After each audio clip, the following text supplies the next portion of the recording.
എന്നിട്ട് ഇതുപോലെ അള്ളാഹുവിന്റെ ദാത്ത് പോലെ ഒരു ദാത്ത് ഉണ്ടെന്ന് മനസ്സിലാക്കിയാൽ ഷിർക്കാണ്.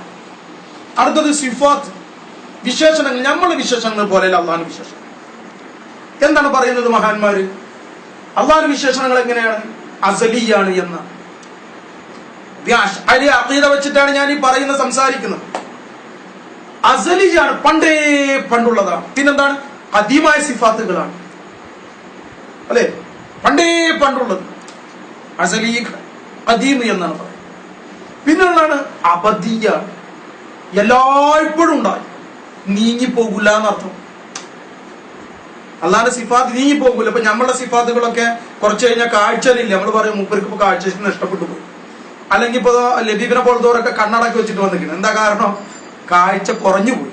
അപ്പൊ ന്യൂനത വന്നു. ന്യൂനത ഉണ്ടാവാൻ പാടില്ല, നീങ്ങിപ്പോവാൻ പാടില്ല. ഇങ്ങനെയുള്ള സിഫാത്ത് അള്ളാഹുവിന് മാത്രമേ ഉള്ളൂ. അതുപോലെയുള്ള ഒരു സിഫാത്ത്, അതുപോലെ സിഫാത്തുകൾ സൃഷ്ടികൾക്ക് ഉണ്ട് എന്ന് പറയാ. ഏതെങ്കിലും സൃഷ്ടികൾക്ക് ഉണ്ട് എന്ന് പറഞ്ഞാൽ ശിർക്ക് തന്നെ. മനസ്സിലാവുന്നുണ്ടോ?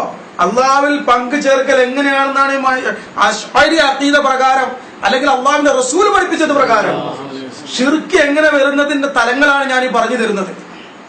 ഇതുപോലെയുള്ള ഒരു എന്താ പറയാ, ഒരു സിഫാത്തുകൾ അള്ളാഹുവിനെ പോലെയുള്ള ഹയാത്തോ, അള്ളാഹുവിനെ പോലെയുള്ള ബഖാഓ, അള്ളാഹുവിനെ പോലെയുള്ള ഖിദമിയായ അവസ്ഥയോ, അള്ളാഹുവിനെ പോലുള്ള കാഴ്ചശക്തിയോ, അള്ളാഹു സുബ്ഹാനഹു വ തആലയെ സംബന്ധിച്ചുള്ള കേൾവി ശക്തിയോ, കേൾവി ശക്തിയോ, അതുപോലെ ഏതെങ്കിലും ഒരു വിശേഷണം സ്വന്തമായിട്ട് അതുപോലെ മുഹ്യിദ്ദീൻ ശൈഖിനുണ്ട് എന്ന് സുന്നികൾക്ക് വിശ്വാസമില്ല. അങ്ങനെ ഉണ്ടെങ്കിൽ തീർച്ചയായും ശിർക്ക് തന്നെയാണ്. പക്ഷേ അങ്ങനെ ഒരു വിശ്വാസം സുന്നികൾക്കില്ല. സുന്നികൾ ആ വിഷയത്തിൽ പങ്കു ചേർക്കുന്നില്ല. സൃഷ്ടികൾക്ക് വല്ലതും ഉണ്ടെങ്കിൽ തന്നെ അത് എങ്ങനെയാ വകവെച്ച് കൊടുക്കുന്നത്? അള്ളാഹു സൃഷ്ടികൾക്ക് കൊടുത്തത് അള്ളാഹിൻ്റെതായിട്ടാണ് സുന്നികൾ വകവെച്ച് കൊടുക്കുന്നത്. അത് അവരുടെ വെളിവാക്കുമ്പോൾ അള്ളാഹു അവരുടെ വെളിവാക്കുന്നതിനെ നമ്മൾ എന്ത് ചെയ്യുന്നു? സുന്നികൾ എന്ത് ചെയ്യുന്നു? അംഗീകരിക്കുന്നു. അള്ളാഹ്ക്ക് അതിന് സാധിക്കുമെന്ന് വിശ്വസിക്കുന്നു, മറ്റവരെ സാധിക്കുന്നില്ല എന്ന് വിശ്വസിക്കുന്നു. നമുക്ക് അള്ളാഹുവിനത് സാധിക്കുമെന്ന് വിശ്വസിക്കുന്നു. മാത്രമല്ല അള്ളാഹു ആദരിച്ചിരിക്കുന്നു. തഖ്വയും ഈമാനുമുള്ള ഒരാളിലൂടെ വല്ല ഗുണങ്ങളും വിശേഷണങ്ങള് വെളിവായാൽ തന്നെ, സാധാരണ പരിധിക്ക് പുറത്തായി വെളിവായാൽ തന്നെ അത് അള്ളാഹുവിൻ്റെതാണെന്ന് വിശ്വസിക്കുന്നു. പക്ഷെ അള്ളാഹു ഇദ്ദേഹത്തെ ആദരിച്ചിരിക്കുന്നു എന്ന് വിശ്വസിച്ചുകൊണ്ട് അദ്ദേഹത്തെ നമ്മൾ ബഹുമാനിക്കുന്നു. അത് മനസ്സിലാവുന്നു. അദ്ദേഹത്തിന് തവസ്സുൽ ചെയ്ത് നമ്മൾ പ്രാർത്ഥിക്കും. മഹാനായ അബ്ബാസ് റളിയല്ലാഹു തആല തവസ്സുൽ ചെയ്ത് ഉമർ ഖത്താബ് റളിയല്ലാഹു തആല ദുആ ചെയ്തതുപോലെ നമ്മൾ എന്ത് ചെയ്യും? തവസ്സുൽ ചെയ്ത് പ്രാർത്ഥിക്കും. പക്ഷെ ശിർക്ക് വെക്കില്ല സുന്നികൾ. ശിർക്ക് ഇങ്ങനെ വരുമ്പോഴാണ്. ഇനി അടുത്തത് എന്താ? ഞാൻ ചുരുക്കി പറയട്ടെ, കൂടുതൽ ഞാൻ പറഞ്ഞു. കൂടുതൽ വേണമെങ്കിൽ ഷെയ്ഖുമാരെടുക്ക് പോയിട്ട് കരസ്ഥ, അതല്ലെങ്കിൽ ഹക്കായ ഇതിനെ സംബന്ധിച്ച് ശരിക്കും മനസ്സിലായ ഉന്നതരായ പണ്ഡിതന്മാരെടുത്ത് പോയി മനസ്സിലായി. ഇത് പൂർണ്ണമായിട്ട് പണ്ഡിതർക്ക് മനസ്സിലാവണേ. ആ പണ്ഡിതൻ ഒരു ഷെയ്ഖിനെ പിടിച്ച ആളായിരിക്കും, ഒരു മുറബിയ ഷെയ്ഖിനെ പിടിച്ച ആളായിരിക്കും. അതുകൊണ്ടാണ് കൂടുതൽ നല്ല രീതിയിൽ സിമ്പിളായിട്ട് മനസ്സിലാവണമെങ്കിൽ സിൽസില ദൂരയിലെ ഖലീഫമാരുമായിട്ട് ബന്ധപ്പെടണം പറയാൻ. അത് വളരെ അവർ സിമ്പിളായിട്ട് മനസ്സിലാവും. അത് നൂറുൽ മശായിഖിന്റെ ഫയലാനാണ്. അത് നൂറുൽ മശായിഖിന്റെ ഫയലാണ്, 100% ഫയലാണ്.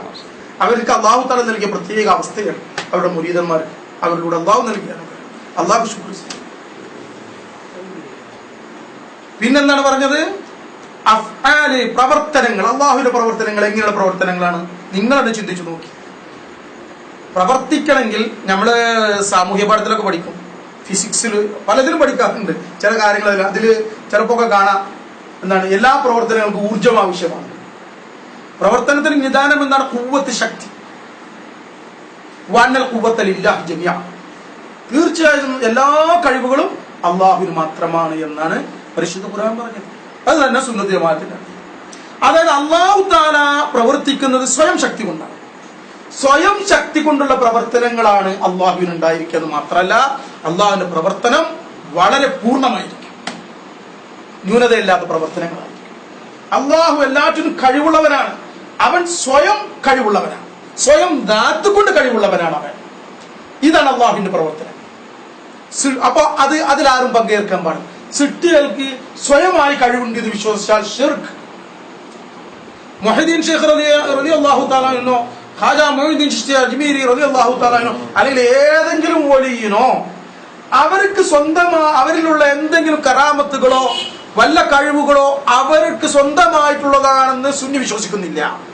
അങ്ങനെ സുന്നിയല്ല ഇനി പുത്തൻവാദികൾ വിശ്വസിച്ചാലും അത് ശിർക്ക് തന്നെയാണ്. കാരണം ജീവിച്ചിരിക്കുന്നവർക്ക് ഇതൊക്കെ ആവാന്നുള്ള ഒരു ചിന്ത പുത്തൻവാദികൾ എടുത്തിട്ടുണ്ട്. മരിച്ചവരോടാ പ്രശ്നമുള്ളൂ. സുന്നികൾക്ക് അങ്ങനെയല്ല. സുന്നികൾക്ക് ജീവിച്ചിരിക്കുന്നവരായാലും ശിർക്കാണ്, മരിച്ചവരോടായാലും ശിർക്കാണ്. സ്വയം കഴിവൂട് സൃഷ്ടിക്കുന്നു. സ്വന്തമായ ശക്തി കൊണ്ടുള്ള പ്രവർത്തനങ്ങൾ അല്ലാഹു തആലാക്ക് മാത്രമേ ഉള്ളൂ. ഇത് നമ്മൾ മനസ്സിലാവുന്നോ? ആ ലൈറ്റ് ഇടുന്നു മുകളിൽ. സ്വന്തമായിട്ടുള്ള ശക്തി, സ്വയം ശക്തിയുള്ള പ്രവർത്തനങ്ങൾ അല്ലാഹു തആലാക്ക് മാത്രമേ ഉള്ളൂ എന്ന് മനസ്സിലാവും. അതിലാരെയും പങ്കുവെക്കാം. പിന്നുള്ളത് അസ്മാ ആണ്. അള്ളാഹുവിന്റെ അസ്മാഉകളിൽ പങ്കു ചേർക്കുക. ഇപ്പൊ ഇദ്ദേഹത്തിന്റെ പേര് അബ്ദുർ റഹീം എന്നാണ്. ഒരാൾ പേരിടുമ്പോ തന്നെ നമ്മൾ റഹീം എന്ന് പേരിട്ട് വിചാരിച്ചു. അങ്ങനെ പേര് വെക്കാതിരിക്കലാണ് ഉത്തമം. അബ്ദുർ റഹീം, അബ്ദുല്ലാ, അബ്ദുൽ ഖാദിർ. വിളിക്കുമ്പോഴും ഏറ്റവും ഉത്തമം നമ്മൾ പേര് വിളിക്കുമ്പോൾ അബ്ദുൽ ഖാദിർ എന്നോ അബ്ദുർ റഹീം എന്ന് പൂർണ്ണമായിട്ട് വിളിക്കുക.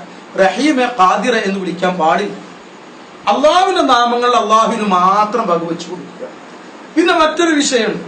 ഉദാഹരണമായി പരിശുദ്ധ ഖുർആനിലൂടെ അല്ലാഹു തആല അല്ലാഹുവിന്റെ റസൂലിനെ ഹരീസുൻ അലൈക്കും ബിൽ മുഅ്മിനീന റഊഫുർ റഹീം, അങ്ങ് റഊഫാണ് റഹീമാണെന്ന് പറഞ്ഞു. അഥവാ അവിടെ ഉദ്ദേശിച്ച റഊഫു റഹീം എന്ന് അള്ളാഹുവിന്റെ റസൂലിനെ പ്രയോഗിച്ച ഏത് എഴുത്തിബാറിലാണ്? അത് അല്ലാഹു തആല അവരെ റഹീമാക്കി, അല്ലാഹു തആല അവരെ റഊഫാക്കി, അവരുടെ സിഫത്ത് കൊണ്ട് അവർ മുത്തസിഫാക്കി. അപ്പൊ അവിടെ ആ റഹീം എന്ന് പറയുന്നു, റഊഫ് എന്ന് പറയുന്നു സൃഷ്ടി തുല്യമായിട്ടുള്ള ഒരു കാരുണ്യം, ഒരു സ്നേഹം എന്നുള്ള എഴുത്തിബാറിൽ എന്നതുപോലെ ഒരാള് റഹീമേ എന്ന് വിളിച്ചു. ഉദ്ദേശിച്ചത് അള്ളാഹിനെ പോലുള്ള റഹീം എന്നുള്ള ഉദ്ദേശത്തിലൊന്നല്ല, ആ വ്യക്തിയെ വിളിക്കുക എന്നുള്ള ഉദ്ദേശത്തിൽ മാത്രം വിളിച്ചുകൊണ്ടൊന്നും ശിർക്കാവൂല. അല്ലെ ഒരാൾ അറിയാതെ മുഹമ്മദ് റഹീം എന്ന് പേരിട്ടു, അദ്ദേഹത്തിനെ പറ്റി ഒന്നും അറിയില്ല, അവരൊരു പേരിടണമെന്നേ ഉദ്ദേശിച്ചിട്ടുള്ളൂ. മുഹമ്മദ് റഹീം ഒരു നല്ല പേരല്ലേ എന്നുള്ളത് കിട്ടും.